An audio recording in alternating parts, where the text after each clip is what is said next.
بتقنية لا تسمح بالمشتركين ولا المدخلين أن هم يعملوا حوارات جانبية. لا، حوارات جانبية. يعني عارف حضرتك لما يكون في أكثر من فرد في أعداد رهيبة، أنا رأيت على المواقع كلها عنده، فممكن واحد يجد واحد تاني أو واحد يجد واحدة ويكون في حوار جانبي، لا يسمح بهذا. عندهم حاجز يمنع من ذلك تماما. فإلا هيدخل على هذه المواقع لا يدخل إلا إما للاستماع أو طرح أسئلة فقط. فلا يسمح لأي هواة أو غير محترفين أن يدلي بدلوه، لأنه قال في هذا الخاص به، لكن في المواقع الأخرى المنفلتة، نعم، دي اللي احنا نعنيها وهي كثيرة جدا. يعني الشق الأول من إجابته اتفق مع حضرتك فأنه لا يمكن لأحد أن يدخل على هذه المواقع إلا إذا كان مجاز. وقال أن خطورة هذا تكمن في خطورة الدخول بعدم الإجازة وعدم الإيمان بالعقيدة، تكمن في أنه قد يدخل معلومات خاطئة عن الإسلام فيضل أكثر مما طبعا. There's another facet, very important, is that we have volunteers all over the world working with us 24 hours a day. Those volunteers are moderators and monitors. They have a higher status than the average person coming into as a guest. So they're able to see everything too. And then what they do is watch closely to see who is asking what kind of questions, what they're looking for, and then they tell them, look, Sheikh will be here at such a time, there's a live program going to be at another time, and right now you're listening to a broadcast that we've done before. We do rebroadcast 24 hours a day. Constantly, you go there right now, you'll find we're broadcasting something right now from our own programs. تغلب الشيخ على برضو على مسألة أن يدخل غير المحترفين والمجازين في هذه المسائل والحوارات العقدية. وفي الشق الأول نوه على أن ليست الأدوات كلها تكمن في إجادة اللغة الإنجليزية، ولكن هذه وسيلة التواصل، لكن الأدوات هي الإلمام بالعقيدة وأيضا عقيدة المخالف. يقول عنده مراقبة 24 ساعة على مدار الساعة لهذه المواقع التي تحت إشرافه من متطوعين على مستوى العالم محترفين. فيقول مثلا إذا ما دخل وسأل سؤال فإنهم لا يتطوعون بالإجابة، بل بالأحرى يقولون الشيخ سوف يتواجد من الساعة كذا لكذا ليجيب على هذه الأسئلة. فهل ترى حضرتك أن هذا القدر من المراقبة يعني يفي بالغرض؟ طبعا هو أنا عايز أقول بس يعني يبقى المجادل، يبقى المناظر، الداعية نعم. يبقى هل الكفاءة، لأن برضو غير الذين أسلموا من غير العرب بينهم وبين اللغة حاجز طويل، حتى صحيح. لو كان يحسن أن يتحدث بالعربية لا يحسن أن يفهم من كتب الأقدمين، وهي الكتب الأقدمين التي تمثل الإسلام حقا. هذا يصعب على نحن. أنا بقول لك يعني فأنا عايز أقول في الآخر البضاعة لو أنا عايز أمتن المفترض أعمل كوادر يعني على المدى الطويل. يعني خليني الآن أنا انطلقت ودخلت في مع معاني الدعوة بأدواتي أنا تمام. يبقى لابد أن يكون هناك خطة طويلة المدى، أن يكون في كوادر من أسفل أكثر فهما مني وأكثر اطلاعا على العربية. لكن يعني عايز أقول الذي فعله هو ده المتاح. يعني أقصى ما يمكن أن أفعله الآن هو هذا الإمكان. تمام. لكن يبقى المجادل نفسه هل هو على المستوى؟ طيب حضرتك حتى لا أخذ هذا الموضوع أكثر من حقي لأنه لم يبقى لنا إلا دقائق قليلة. Sheikh Yusuf, since unfortunately we're running out of time, I want to tell you something really quick. Are you sure? Yes. Go ahead. The next thing that we have it already, the software, is to move to the satellite, because we are broadcasting a picture and audio into this chat room now, so that when our shuyukh come on, each sheikh has his own time.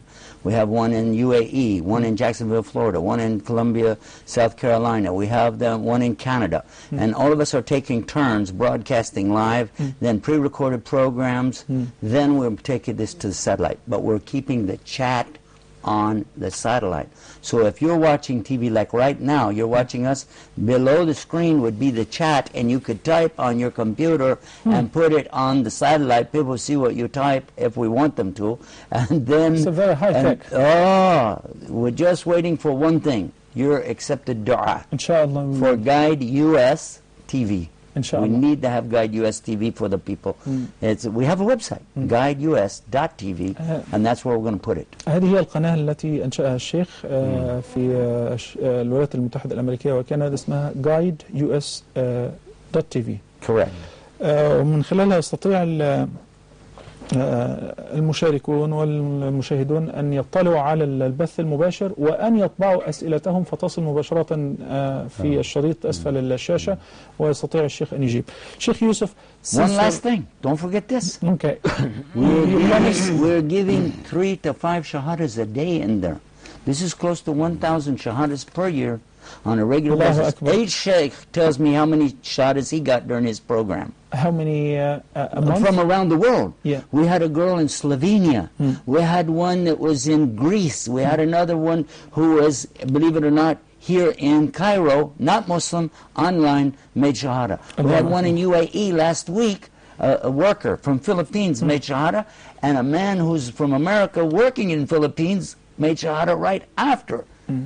Can you imagine this? الله أكبر الله أكبر. شيخ يقول المبشرات أنه من خلال هذا الموقع يسلم يوميا ما بين 3 إلى 5 أشخاص.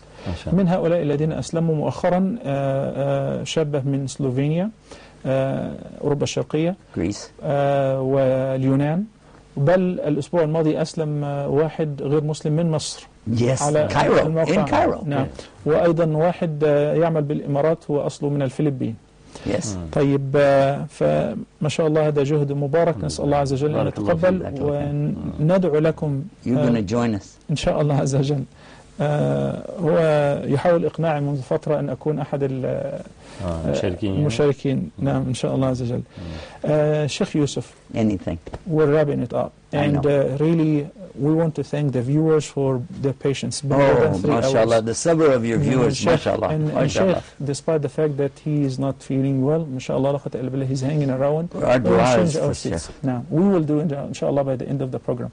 But can you share with us something that is really interesting that you would like to... Yes, I would like real quick to tell you something we didn't do. We were on Rahma earlier, and we didn't get to this point. I wish you would know this about the da'wah. Never be afraid to say the truth of Islam. Never be afraid to say the haqq al-Islam. Never. Because you'll be surprised that's what they need to hear. This, you want to hear the example? Yeah, please give me an example. This example changed my whole life when it happened many years ago. I was a brand new Muslim. My wife was just covering everything, you know. So this man came to me and he asked, why you oppress this woman, you make her look like this? I said, ask her. She said, I want to cover myself up. That's my privacy. Allahu Akbar. Okay, then he said, never mind that question. I'm sorry. He said, I didn't really want that question. He said, I really want to ask you about what's this word jihad? I said, jihad? Now I heard this from some brothers who are just saying what they heard from other people. They said, jihad, there's no jihad in Islam, it's just jihad al-akbar, jihad al-nafs, jihad al-akbar, jihad al-nafs. No fighting, nothing, we can only fight in self-defense. That's what he said. So I said the same thing to this man. Now watch what he said.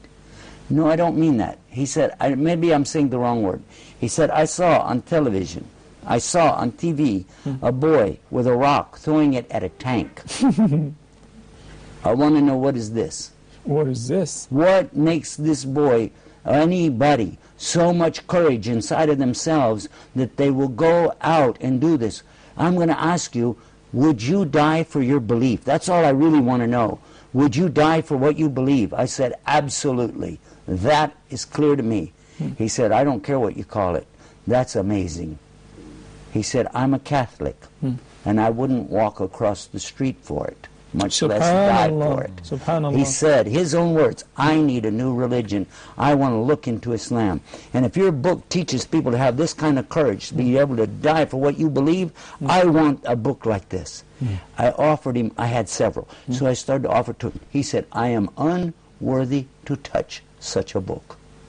I said, no, it's okay. He said, it's in English? I said, no, it's in Arabic. But we have the meaning beside it. You can try to understand it. And he said, I'll only accept it if you tell me that it's okay, you have another one. I said, yeah. And he said, and I promise you this, I will keep it in a good place, safe, and I will never desecrate this wonderful book. And I thank you so much.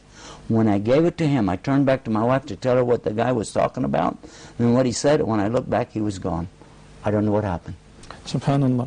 الشيخ يقول موقف شيق جدا حصل معه، كان هو وزوجته لعل بأحد المطارات، وبالمناسبة زوجته وبناته يرتدين النقاب، وأول معرفة بالشيخ أيضا كان في أحد المطارات، أعرفه من قبل بس لقائي به كان في أحد المطارات وكنا خارجين للحج، وتعجبت وجدت بضعة نساء يرتدين النقاب في أكبر مطار في أمريكا، فإذا بالشيخ فعلمت أنهم أهله زوجته وبناته. فهذا مما أعجبني أيضا تمسك